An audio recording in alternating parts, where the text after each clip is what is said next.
you don't need him. And then the next week, her boyfriend beats her again. And you're just like, well, I don't understand. Like there's a disconnect between what the church told me, what my mom told me, what Disney told me, and the truth. And I would see this over and over again. And I guess I didn't call it red pill aware back then, but that's when I came to this realization. And one thing I did was I started patterning the guys who it was like you had 40 girls fighting over the same 5 guys. Yes. And they didn't realize, I can't remember, maybe it was somebody on your show. It was like, if you're dating a narcissist and you're dating a narcissist and you're dating a narcissist, are we all dating the same guy? That some girls say that. Yeah. And then, so I would meet these guys. And you know what you find out? They're not narcissists. Yeah. They just have boundaries. Yeah. And the girls go crazy because these are the only men that they meet that have boundaries. And so I would meet these guys, and there was no pickup back then. And I would just listen to I would watch what these guys did. Now, no alcoholism. I don't drink. Mm-hmm. So I skipped that part. Just ridiculous amounts of violence. A lot of these guys like to fight. I didn't do that part. I didn't want to have a baby mama, so I skipped that whole part. I didn't want to have any debt, so I skipped that whole part. And I just stuck with the part about keeping boundaries. And I started noticing, shout out to Dion Ramirez if he's watching this. This is one of the first guys. I went on a date with this girl. She was beautiful. And she friend zoned me so fast. This is summer of 99. She friend zoned the shit out of me. She comes to my bar, has the audacity to come to my bar 3 weeks later with another dude. And I meet this guy, and he just looks angry as fuck. And he's like 6 inches shorter than me. And I'm watching this guy, and he's with the baddest chick in all of Austin. I'm like, I have to know what is going on. So I became friends with this dude and just like learned his whole life. And I just started to see what this was my awareness moment for it. Now, again, the guy fought every time we went out. He would get into a fucking fight. He was a horrible alcoholic. He went to jail frequently. But the rest of it, I was like, what can I pattern here and learn? And then that's kind of what happened. He got the girl pregnant. They had a kid together. It was just crazy. It was like one of these things where like I'm on the cusp and I'm thinking I'm doing the right thing. And then it turns out I'm not doing the right thing. So it was just 4 years of being at a strip club, but just very clearly saying this works and this doesn't work. There was one girl, she was like the most beautiful woman I'd ever seen, like Playboy quality girl, complaining about her husband, and she's flirting with me, and I think I got a shot. And next thing I know, she's fucking the other Friday night DJ, who is a piece of shit, bro. Like I cannot express to you what a piece of shit this guy was. And I just remember thinking, something is broken here.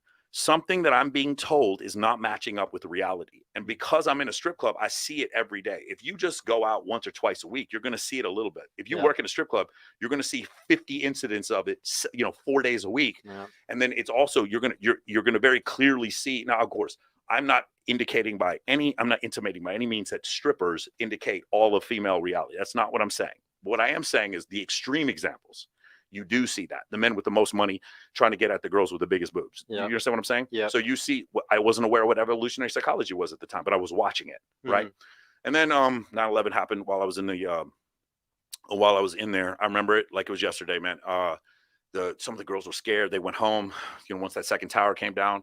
And I was sitting there watching. I knew who Osama bin Laden was because I'd kept up with the first World Trade Center bombing. I knew who he was. He was, a member of the Mujahideen when the U.S. was trying to fight, or when the U.S. was helping the Afghanis fight off the Russians back in the 80s. I knew who he was. Yeah. So one of these situations happened where I'm watching this thing happen, and one of my frat brothers joined the Navy. He was a Christian frat brother. He joined the Navy as he's a C-130 pilot for the Navy.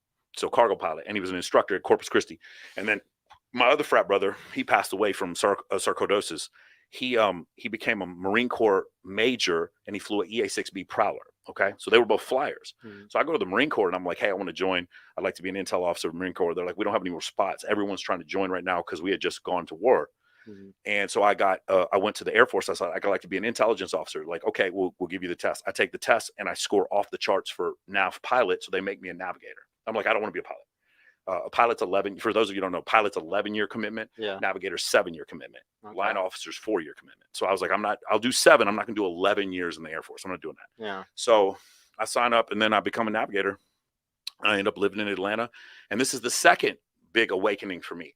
Because in Atlanta, the promoter scene was heavy, especially like 08, 09.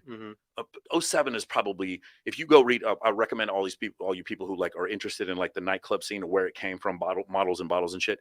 Go read the book, Very Beautiful People. It's by a psychology PhD. I forgot what her name is, but she writes this book about the advent. You remember there used to not be bottle service before 2004. And then there was bottle service. The advent of that is like 03 Marquee nightclub in Manhattan, which was opened by 2 friends of mine named Jason Strauss and Noah Tepperberg. They own Tao Hakkasan Group in Las Vegas. And so when they sit there and they open this and they go through all these iterations of like, this is how nightclubs work. This is how guys get girls to show up. This was the beginning of using social media. We're using MySpace in 2005. By 2010, we're using Instagram. And you watch this whole thing happen. And I'm hanging out with these dudes. It was this really weird conundrum because at this point I had actually met Mystery in 08. And he and I became friends, and they would invite the Mystery Method or what they call it, the Venusian Arts, would invite me out to be an approach coach. So I did Houston, Phoenix, Dallas, and Atlanta with them as I was an approach coach for them. I was just like an intern for Love Drop. And then I'm listening to what they're saying, but then I'm watching these promoters in Atlanta. Shout out to Armada magazine. If anybody who was in Atlanta like 15 years ago, you know who I'm talking about. These guys were effortlessly getting 50, 60, 70 girls to show up to stuff. And I'm like, again, there's a disconnect. There's a disconnect between what the PUAs are saying and what these guys who are successful are doing. And I'm seeing this disconnect, and I'm only paying attention. If you ever study physics, my minor's in astrophysics. If you study physics, there's an experimental physicist and a theoretical physicist. You understand what I'm saying? I felt like Pickup was the theoretical physicist and the club promoters were the experimental physicists. So I always wanted to look at the feedback from what they got, and they were always doing better. Does that make sense? Yes. They were always doing better. So I just paid attention to what they did. I only looked at things that were empirical. In fact, my program now, Men of Action, is an evidence-based instruction.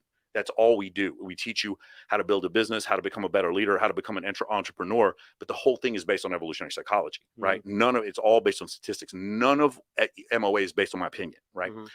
And so I would try that over and over again using the scientific method, trying to disprove my own hypothesis. And I just kept coming up with the same answers over and over again. And then I get out of the military, I moved to Vegas. And from there, it was just like, I just saw this very open hole. I don't know how to explain it. The promoters were treating women like cattle. It was very apparent to me that like you could still maintain a boundary, but not treat women like total dog shit. And if you did that, they would be more loyal to you and want to hang out with you. And I'll give you another example. If you created win-win situations where they got to walk on the carpet at the Maxim party, by anyone who's watching this, if you know a pretty girl and you send them to me, I can get them on the carpet at the Maxim party, and then you get the credit for it. Yeah. Sounds like a win-win situation to me. Yep. You know how many models want to walk the carpet of the Maxim party? All of them. Yeah. So walk the carpet of the Maxim party, get into the Playboy Mansion, go to Babes in Toyland Charity, go to, what's the other one? Model Citizen Fund, go to Smash Global, go to the Teatro parties, go to the Ignite parties at Bolzerian's house, go to the Wish parties. Girls would want to go do that, or they'd come to one of my animal rescue charities or something like that. That was a win-win situation rather than what promoters were doing, which is come to my table, fuck my client, snort this cocaine, and then we're going to basically try to just manipulate you into having sex with us, younger, 19, 18, 17-year-old girl. I was like, no, I don't want any piece of that. Let's try something different. And because I took a different tact than what the rest of the industry was doing, I was able to grow this incredibly huge 1,600 girl social circle. And then that was what fueled my business from that point on and got me invited to all these different events. I mean, that's kind of a short way of explaining all of it. Yeah, no, dude, that's amazing. Yeah. No, I dream of being able to do it like you, man. Like, it's really crazy. I'm gonna have to sign up for your program because like everything you do, it's like, and everything that you just said, I knew a little bit about you, but I didn't know that, like, about the Gospels. Like, I didn't know you knew that. Like, I didn't know if you had a religious side to you because you're very scientific minded. I'm the exact same as you. I'm extremely scientific minded. I've always been extremely obsessed with science. Carl Sagan's probably one of the biggest people in my life I'm obsessed with. So, like, I love science, but I also love religion. One of the biggest books I like for religion is Joseph Campbell's Hero of a Thousand Faces, and like, so that's my biggest influence. So one of the problems is, like, so obviously I'm a big fan of Richard Dawkins. I think he's one of the most important people in living alive in the world today. Obviously Dr. Buss, David Buss, and then another one is Gad Saad. Gad Saad and Richard Dawkins are of the opinion that if you teach children religion in schools, then it's child abuse. I'm not to that extent. That's crazy. What I do believe is closer to what Albert Einstein talks about, which is the God of physics, meaning there are four fundamental forces in the universe. The world was created with a big bang, and there is a such thing as natural selection, but God put those things in place. But maybe not determinism, but there is a creator. And by the way, I could be wrong. But the thing that I do know is that there are four fundamental forces in the universe. Gravity is real. The earth is round, right? There's an electromagnetic spectrum, and the speed of light is 186,282 miles a second. Those things are definite. Those things are facts. My belief in God is not going to truncate those beliefs. Does that make sense?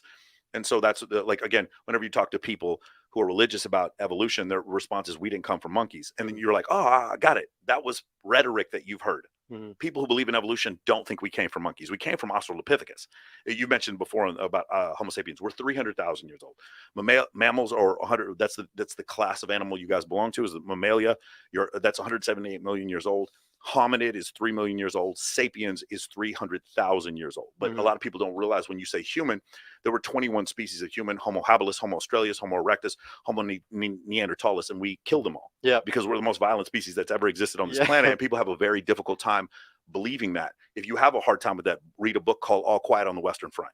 That we are the most violent species that's ever existed on this planet. So a lot of people have a difficult time with that when you deal with human evolution. But we came from Australopithecus. We didn't come from monkeys. And so now when you deal with that situation, it's like, I don't need that to conflict with my belief in God. But however, what I do know is that when I have problems talking to flat earthers, I got an argument with some flat earthers today. Again, flat earthers hate me. There's going to be some flat earthers in your comment section here because that's just sad. They follow me around. When you deal with situations like that, it's like people cannot accept objective truths. I still deal with people in the red pill community who don't believe in pre-selection. I still deal with people who, like women who don't believe in hypergamy. So things like this, I don't believe in hypergamy or pre-selection because that's my opinion, or even because of anecdotal fact. I can go look up mate choice copying in a psychology book, and I understand clearly from an evolutionary studies, mate choice copying is the idea that if a woman sees other men with a women, she becomes on average more attracted to that man. That is psychologists explaining this to me. This is Dr. David Buss explaining this to me. We call it pre-selection, but he calls it mate choice copying. So I know this thing is real. If I look and I see that on Tinder, 80% of men are deemed unattractive. And then I also look and I see that 33% of men are having zero sexual partners, according to the GSS survey. It was 28%, but it's probably 31%, 35%. It's gone up since then. It was 2 years ago. Maybe 33%, something like that. If that's the case, so 33% of men having zero sexual partners between the age of 18 to 30. And then I also see that there's only 20% of men that are considered attractive. Well, isn't that not unassailable proof that hypergamy is real? Of course it is. Yeah. Of course it is. Now, at this point, if you deny hypergamy, you're doing so because of your own opinion, and now your feelings are outweighing your facts. Nothing in my program or my podcast is ever a function of my feelings outweighing facts. Ever. If it is, then I call myself out on it. And that's the reason why a certain segment of the population really likes my content. And there's a lot of people who don't like my content because it's a little bit politically incorrect. One other problem that I have, and the reason why I'm never going to have explosive growth, I'm just going to tell you right now, no matter how popular I get, is because evolutionary psychology is not viewed positively by the left because of the gender roles it describes in the past. Not necessarily today, but it describes gender roles.